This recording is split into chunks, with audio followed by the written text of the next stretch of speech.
So, good afternoon. Again, thank you so much for being willing to be a part of Two Lifestyles Experience. And I'm excited that I get to interview you about some of the conversations that we talked about your willingness to give back and empower and inspire, and also be a blueprint for the lives of others. One thing that stood out most to me is when you kept calling. No, this is what I want to do. Hey, I'm the same lady who keep calling, want to volunteer. I want to volunteer. I want to volunteer. I want to volunteer. And so, as a business owner, my job is to bring you in and see who you are so we can have a conversation because sometimes things just don't mesh, right? And so, with that being said, I was pleased to speak with you and to know the fact that you do have a desire to give back because you have a story. So, tell me a little bit about why is it so important for you to come to a domestic violence program and help inspire other women. Well, thank you for having me. And to answer your question, it's important to me because I think that it's important for the world to understand the healing when you've been through such a traumatic situation is very important to your soul and to your mind and to your mind thinking. So for me, I have went through a lot of spiritual practices. I've found my strength and I feel that I need to share that with others. Question. So I know you've had a dramatic experience because you and I had the conversation, but there's listeners that don't know how to connect with you yet. What is the situation that you can share with them to say, hey, this is where I've been? Because we know what you're doing now, but what was that dark place in your life that causes you to do what you do today? Okay, so basically, when you get into a domestic violence situation, most people want to know where your parents were. And for me, my mother was incapable of taking care of me. And I never really knew my father. And so I grew up with my grandmother for a little bit of time. Then I went with my uncle. Then I went into foster care. Then I went back with my uncle's wife. And I moved around. Although I had good households to be in, they raised me in more of a churchy type of manner. You know, I was raised in the church. I went through everything, you know, the usher board, the prayer meetings, the youth board. I had a good foundation behind me. However, I ended up getting into a situation where if you don't have a plan, right, set out for you, you don't have Right. people behind you rooting for you. Oh, I think you should do this. Opportunities, these distractions look like opportunities. Okay. You know, and I seen this guy as a 19-year-old dreamer who was an aspiring person to be a model. I seen this guy as somebody that, why wouldn't he like me? Why wouldn't he want to be with me? The guy at the time, he had a lot of money. You know, he had Maybachs, he had you know, just all these fancy exotic cars, and he had a big mansion, and so he lied to me. You know, he told me that he was a producer. I looked him up and it matched on the internet of what he was. And basically, you know, so I started dating him. My dating turned into an abusive relationship that he turned me on the drugs, which was Molly, and which is a street name for MDA, which is also methamphetamine. And I became a really bad alcoholic. Really, like, I wasn't the type of alcoholic where it's like you're drinking and you have it under control. I was an angry drunk, I was a chaotic drunk, and I was making trouble for myself continuously. I have been to jail more times than possibly anybody, you know, and I just, at the end, I was severely threatened by this man. And he is in prison now, but I just had to go through a lot where I felt like if I didn't feel like I was going to die, I wanted to die. So I just went through so much in pertaining to making a bad decision, a bad judgment call on a person. Makes sense. So what was helpful for you in getting out? My spirituality. My spirituality. I definitely could not have done anything without my spirituality. And what was challenging when you think about getting out? What was an obstacle? Like, oh my God, what do I do? How do I get out? What was that obstacle for you? The obstacle for me was fear. It was fear. It was my own fear because this man was threatening me. And he put a knife to my throat. It went that far. And I think that I was just in fear. I was in fear of what was going to happen. I was in fear of what was going to, and I didn't have any money. And I didn't have any money. So when I first got out of everything, I had to go to the welfare office because I don't have any kids. They only gave me $98 in food stamps. So that was challenging. I had to, I was homeless. I had to sleep in my car. So if it wasn't fear, it was the fact that I didn't have any money, and I had spent a lot of time giving this man a whole lot of money. So if you can talk about the abuse that won't push you over the edge, because sometimes these conversations can be very heavy. What is the one thing that he done to you that you will never, ever, ever forget? I know there are several, but it's that one thing like, what would that be? He emotionally changed me in my mind. He changed who I was. He changed the person I was. He stole my innocence. So he changed the person that I was. And to get that person back was very challenging, and that was the worst part of it. If it wasn't the alcohol, I think that would have been the worst part. Okay. Just taking your identity, your beliefs, your values, and shifting them to his perspective. And so you talked a little bit earlier about it being your spirituality that allowed you to tap into it. Thank God for those things, because sometimes when you have nothing else, you can escape in your mind and then get attached to whoever you serve, right? I think that spirituality piece was so big because it was very helpful to me. On top of Tina Turner, right? So this is a trip because you shared this, and I couldn't wait to go home and tell my husband. Anybody knows me know I love Tina Turner. I love what she stands for, because it was so much that she went through and she endured and just willing and trying to figure this and making excuses for him. But at the end, when she left, she only wanted to leave. And for me, I interpret that with my mind, right? She left with her name. I just want to leave with my mind, because his prior abusive relationship, she didn't have a mind. She mental health, lost it, never came back. So I got a chance to get out with my mind, just one thing, my mind. And because I had my mind, I was able to link spiritually, right? And that's what keep me going. What's the one thing that you would share with a woman today that could hear from you? And I want you to tell it to her. Look at what you are to this world and find out what your true meaning is here. We're all here for a particular purpose.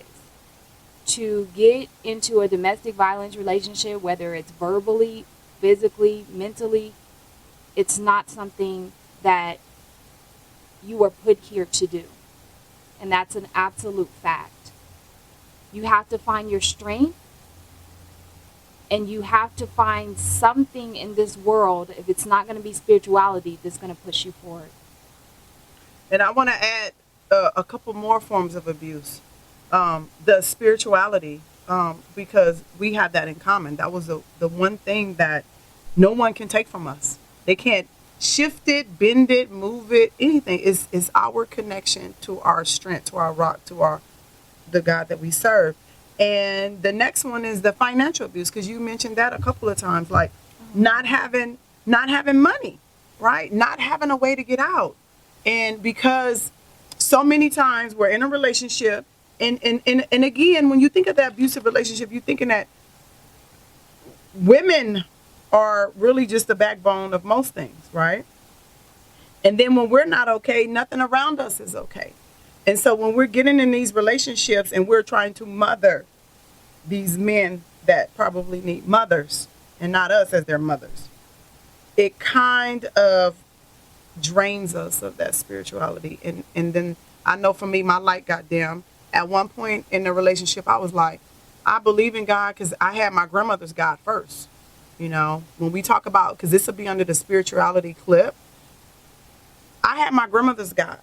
And I went to church with Granny every weekend. You know, back in the days, you get pinched if you sleeping in a church, and, you know, the pastor up there preaching and you nodding, and you, before you know, somebody pinch you, and then a pinch come from way over there, and they pinch you on down the line, and wake up, you at church, and, you know, always praying to God, always being nice to people, you know, always doing the right thing, that integrity that comes with the biblical walk, and all of these different things.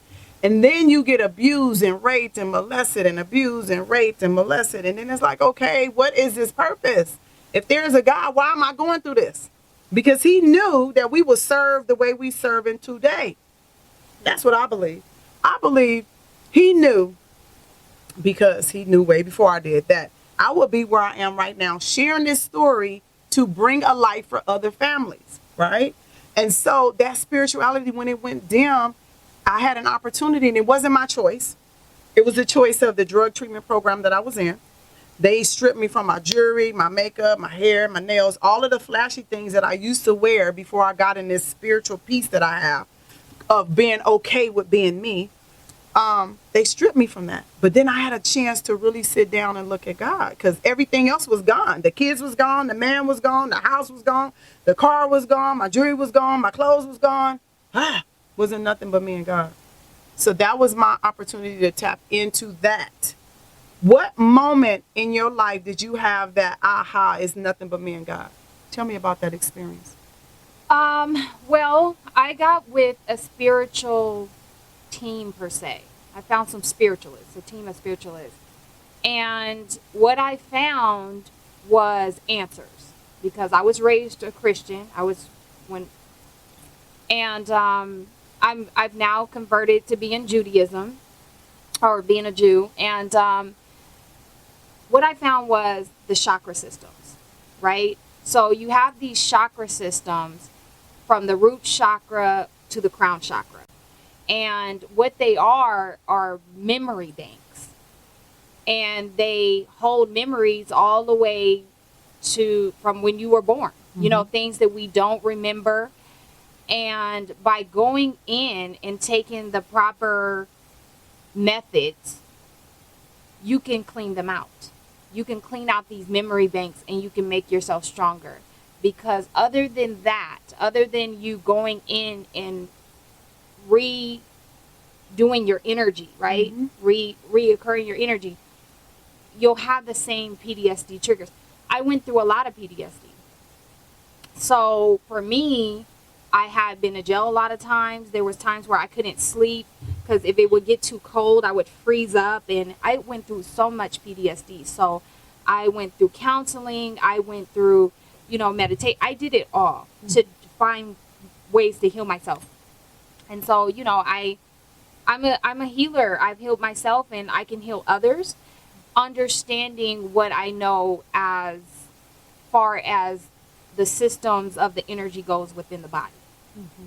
So I like the conversation about tapping into childhood trauma.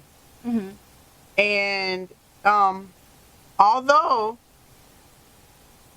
I've experienced the healing on a different perspective, I think it's still the same. Mm-hmm. It's still healing, right?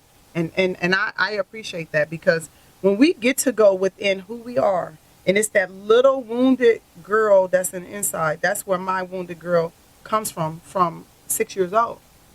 And when I think about it, I do this exercises, helping the girl within. Because so many times that little girl is still stuck in a corner with trauma, with situations. No mama, no daddy, drugs and alcohol, domestic violence, all of these things. And then you grow up to become this beautiful exterior woman when interior is so many traumas that's there, and they're just leveled like a lasagna, just one after another. And here at Two Lifestyles, I pride myself in getting in the trenches with the girls. I have a connection with most of my girls. The ones that I don't have a really strong connection with is the ones that are really new. and I can't get in there because I hug them, and heart to heart. That's so important to me. Yes. And when you're hugging them heart to heart, that energy synergy starts to flow between the two of us, right? And so I think that piece is so important, that we recognize that we go within and we find out where all of this trauma centers, so we can get down to that exact trauma and that experience. And then the healing part for me was a lot of the forgiving. I had a hard time forgiving myself for a lot of the things that I allowed to happen in my life. So although I was working in treatment and supporting and empowering other women, there were still areas in my life where I didn't forgive myself. Because I was like, oh, whatever. And then once I tapped into the methodology of forgiving yourself for every single thing, then I started seeing a different type of healing, because it went after each individual situation versus I forgive myself for being a drunk, right? That's different. I had to forgive myself for getting drunk and busting the window when my son's face got cut. I had to forgive myself for getting drunk, walking down the street. I had to work through that in the step work, in the pen, writing it down, journaling it, talking about it, processing. So I love how you mentioned being able to heal myself and going back to help heal others. Yes. That is a divine assignment, and it's also a responsibility, right? Yes. It's a major responsibility. When you have the life of others in your hand, although I'm not God, so I'm not going to say I don't have life of others in my hand, but what I am, I'm a humble servant. And he chose me, and I said, yes. I said, yes, I'm willing. And for 23 years, I would say so often that not suffering, because I don't suffer. I'm not suffering. But I don't get to do some of the things that I thought I wanted to do until now. I'm at a place right now, I really didn't want to do that. I really wanted to do this right here, you know? And so what is that one thing, as we close, that you just, I don't know, maybe I didn't ask this question, maybe you feel led to say it, just a burning desire. What would you share with all of these women who get to hear your story and hear your strength? Again, it would have to be the spirituality. For me, it's absolutely spirituality, because I figured out, I heard you say that I'm not a God. I kind of, disagree with that. I think we're all gods, and when we figure out that we are gods, we no longer can play this role that we don't have the strength to do everything, so my spirituality is very important. Understanding that you have a voice is very important, and understanding that you're being abused is very important. However you're being abused, a lot of people don't want to speak out. They want to keep it tucked underneath and just say, oh, that happened to me, but I can get over it. That's not the way. We need each and every voice, especially from women. We need to create a cohesiveness between women to where we all understand that we have a safe place to come out and tell our truth and to say, this happened to me and I'm not going to let it happen to others. And I just encourage people to step up and tell their stories and say, I've been abused emotionally, physically, mentally, so that you can start your healing. Financially and spiritually. Yes. Don't forget those things. Very, very important. Because taking the money, abusing each other, not allowing me to worship the God that I choose to worship, all that is a form of abuse. Yes. So thank you so much, you guys. Have a wonderful day. Take care.